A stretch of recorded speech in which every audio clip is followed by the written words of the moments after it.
నా పిఠాపురమే నా కుటుంబం అని నా మాటే శాసనం. నా పుట్టుక పిఠాపురంకి దగ్గర చేయలేకపోతే నా అంతిమ యాత్ర పాదగయలోనే జరగాలి. నా ఆడపడుచులు అన్నదమ్ములు నాకు పసుపు కుంకుమ పెట్టి నన్ను పంపించాలి.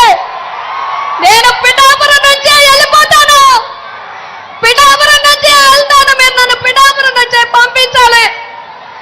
నన్ను అవమానిస్తున్నారు, నన్ను దూరం చేస్తున్నారు, నన్ను దూరం చేయాలని చూస్తున్నారు.